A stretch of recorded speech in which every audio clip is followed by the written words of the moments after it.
Welcome to another sweet video. Dreamercast TV. What happens when you cross a train with a kettle? Perhaps you've invented a toy train powered by the steam from your next cup of tea. What do you get when you cross the cut-up technique with time travel? Jump in your time machine to find out later on in this video. Unlike many traditional puzzles and contrived perfect school questions, real world problems are complex and often have multiple possible answers.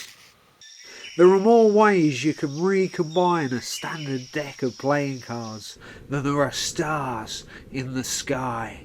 They might be imperfect, rough diamonds, but they give us a glimpse of what could be rather than what is in our chaotic world. What do you get when you cross a sliding whistle with a thunder drum? The thunder drum is quite a unique instrument. But when you stick a tube in it, it takes it to a whole new sliding level.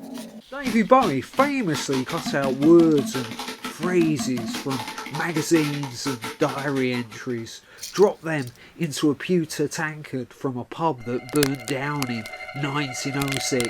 Nah, I made the tankard bit up for extra dramatic effect. But he did randomly arrange them to create unexpected new combinations. No man drowned in memory gently sleeps through the dust in vain. Except I resurrected those words from the epitaphs on gravestones in my local churchyard. In fact, you can have some fun with where you source the words from. You can't get much more street, surely, than street signs. Or how about utilising shop signage from our disappearing high street? Or ancient ghost signs? What do you get when you randomly cross a tree with a pub? Apparently there was an actual pub in a tree in South Africa. David Bowie wasn't the only rock star to use the cut-up technique. Kurt Cobain of Nirvana fame used it too. And John Lennon and Dylan used a variation on the same theme. Like a jazz musician turning a bomb note into a whole new musical subgenre. So why don't you too? I stumbled across this curiously shaped tree root recently that looks like a question mark. What do you get when you cross a book with a puppet? Perhaps a book puppet. And then it learned how to blow bubbles too. Our ancient ancestors' preoccupation with connecting the dots helped them navigate their way around our once unspoilt planet so that they could think outside the box before boxes even existed. The brain is a sophisticated pattern recognition machine, a living laboratory that can spot faces in the most unlikely of places, like rock faces or divine apparitions in your wonky veg, or random splashes of ink that make you see the world in new ways. Happy accidents like when Alexander Fleming discovered penicillin, a simple fungus that saved hundreds of millions of lives, showing how our best ideas often emerge from the chaotic mess. The ambidextrous genius Leonardo da Vinci could literally draw his inspiration from just a single stain on a stone wall. What do you get when you cross cinema with a shooting gallery? I uploaded a YouTube video some time ago about this pre-World War I magazine cutting that I found on eBay for less than £10 that shows people firing live rounds at a cinema screen. I guess the precursor to the shoot 'em up games that we see all around us today. And I felt vindicated when a professor wrote a comprehensive paper on the topic several years later. David Bowie didn't invent the cut-up technique.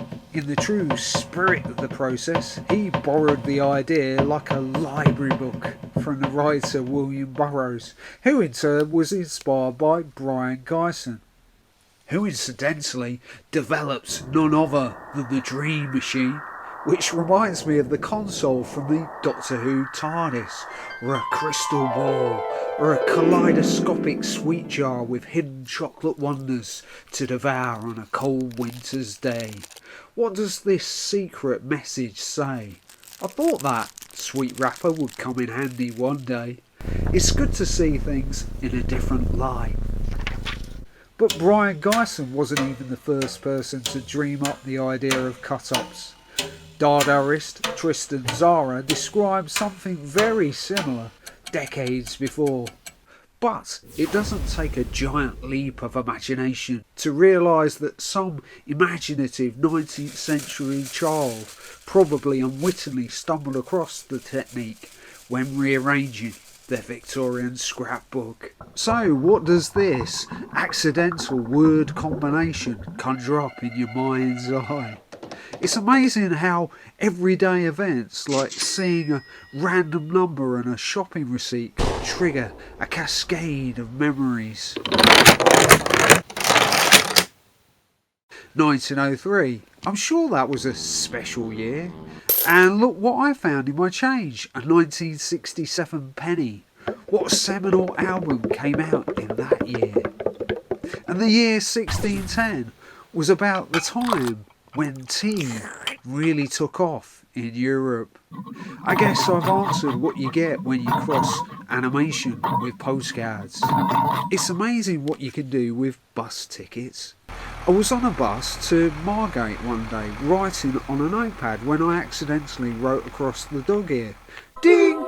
Giving me an idea for a possible way to conceal a secret message. Except it wouldn't have been much use because I could still read it, even though half of it was missing. But what happens when you mismatch the tops and the bottoms? Reminiscent of a horticulturalist splicing together different plant cuttings to create a new living alphabet, or asemic writing, igniting all sorts of possibilities.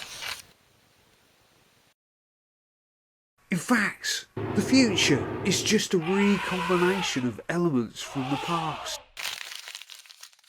as we deconstruct and recombine them in infinitely many ways. And when you add an element of chance, it often throws up some interesting surprises. Although probably inspired by a combination of this kitsch Art Nouveau postcard and the stained glass down my local church. Thank you for watching my video, and please feel free to leave a comment and feedback. The end is merely the beginning of infinitely more cardboard video adventures.